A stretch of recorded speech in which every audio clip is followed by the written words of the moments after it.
continuing story of Peyton Place.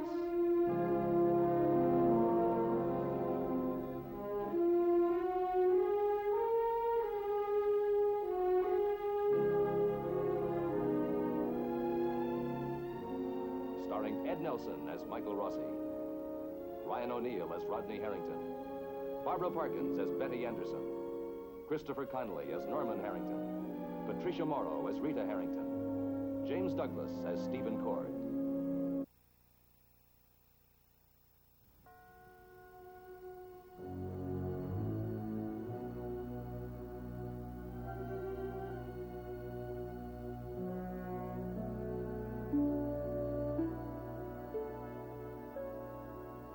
The Reverend Tom Winter has come home. The clerical collar he wore for so many years is gone. The ability to reach out and touch the lives of needy people is gone. All that is left is the remains of his wife's final bout of drinking. The house is a shambles, and the adjacent chapel. Here, Tom worshiped and sought guidance and gave his small town congregation some measure of comfort and reassurance. Here, in the chapel he once loved. So you've come back, huh?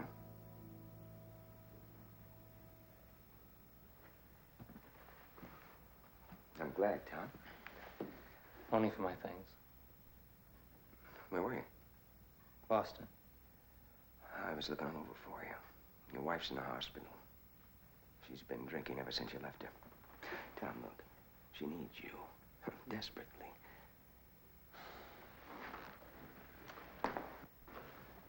I can't fulfill that need anymore. Yes, you can. Oh, I'm sorry. All right, look, let's go to her. You can tell her that. She doesn't want my sympathy. No, she doesn't. She wants you. That's all I can give her. Sympathy. Hey, Tom, I can keep her from drinking as long as she's at the hospital, yes. But drinking it's just a symptom. You know that. See, you're a cause. I've already been lectured on the difference between symptom and cause by my superior in Boston. All right, look, let's, why don't we get cleaned up and we'll go see her, huh? I have nothing to say to her. We'll think of something to say. The only thing I can say to her, honestly, is thank you. Thank you for shoving me at Jill.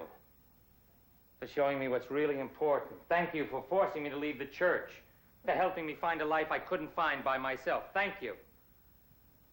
Now, you think Susan wants to hear that? Tom, you still have some responsibility to her. Not anymore. She is still your wife. She has my name. That's all she has. All right. What do you have? What do you have? Goodbye. Tom, listen. I'm going to ask you to stay away from Jill Smith. Now, I may not have a choice. She may not want to see me. But I'm not a minister anymore. I'm just a man. And I don't have to accept no for an answer. I love her. Now, I can say that now without the words choking on my collar or on my marriage. She doesn't feel anything towards you. She wouldn't allow herself to feel anything before. That's all changed now. I can offer her a life. A life we both want and we both need. I can make her see that. I can make her change her mind. No, you can't, because they've taken Kelly away from her. Because of you. The only thing she's ever loved in this world, they've taken away because of you. You can't make her change her mind. You're the reason she left this place. You're the thing she ran away from because of you. I didn't know that. No, because you were too busy thinking of your own fantasies. Where is she? I can help her get Kelly back. I'll go to the authorities. No, wait, Tom, listen. I can't let you do that. Now, go ahead. You can tell me it's none of my business if you want, but she came to me for help. That she still has a chance, you see. The judge left the door open. She still has a chance to get Kelly back. So I can't let you slam the door in her face. I love her. But that doesn't make any difference. She doesn't love you. You have to face it, accept it, learn to live with it.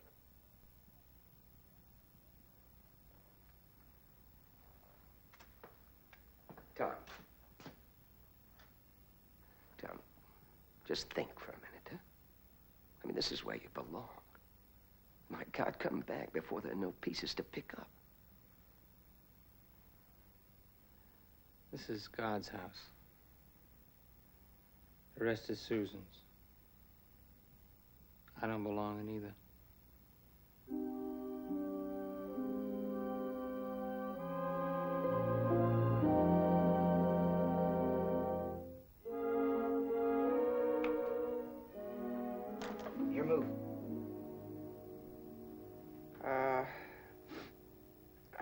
on the right there.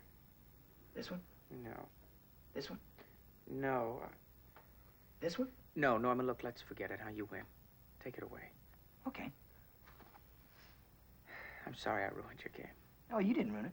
The only thing you ruined tonight was my dinner. I have to go home. What are you having for dinner? Cold soup, cold meat, cold coffee, and warm ice cream. But look, I'll see you tomorrow. Hey, Norm. Huh? How does a guy invite his wife over to your house for dinner? She's got to learn table manners. I mean, stop using knives and forks. It embarrasses me. Listen, I'm worried about her. She's alone now. I guess what I'm trying to say is, I'd like you to look out for her if you can. The day that somebody has to look out for her. Somebody has to. Look, Rod. Why don't you tell me what's really on your mind? I just can't help thinking about it. What her life is. She got a husband who may never walk again. I doubt that. You think she's giving up hope? I don't like to think she is. Well, she's not. All she cares about or thinks about is you. Look, Rod, what do you think she's doing? Sitting at home making up a list of all the eligible men in town? From Stephen to Eli? I guess after you've been in this place for a while, it kind of plays tricks on your mind. You're right.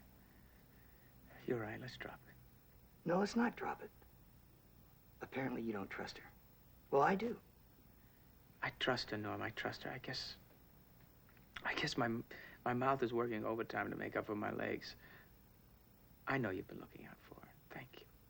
There are no doubts, huh? No doubts. Okay. Listen, next time you get bored, start thinking about all the taxes we're gonna have to pay on the profits we're making, okay? I'll go halves. Okay. I'll see you tomorrow.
You open for business?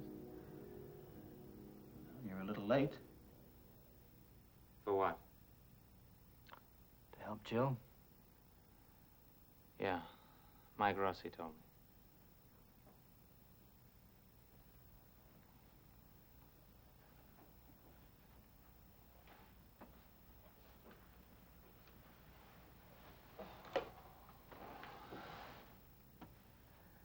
I'm not going to see Jill again. Well, that's a step in the right direction. You must have known it couldn't go anywhere. I suppose so. What now? I've left the ministry. Oh, I'm sorry to hear that. Don't be. Well, you still have Susan. That's why I'm here. Tom, she's in bad shape. Not only physically. She's counted on you. She was sure you'd come to her.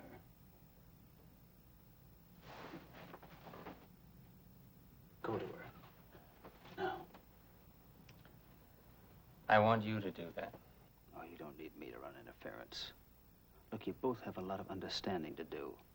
It'll only take twice as long with someone in the middle. That's the only way I can manage it right now.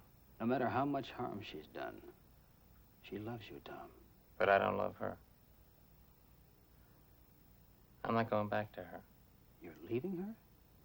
For good? I want you to ask her to file for divorce. Look, Tom, that's no solution. It's the only one there is for the both of us. She needs you. She needs what I was. And I'm not that man anymore. She's seen to that. So you're going to make her pay for exposing the crack in your halo, right? If I really wanted to do that, I would go back. I'd see to it that every day we had together was more empty, more painful than the last. This time I'd be the dutiful, adoring mate. I'd make a mockery of our lives, our marriage. I'd be the perfect lovebird until they put the cover over our cage. Then I'd tear her apart. I have fallen from grace, haven't I?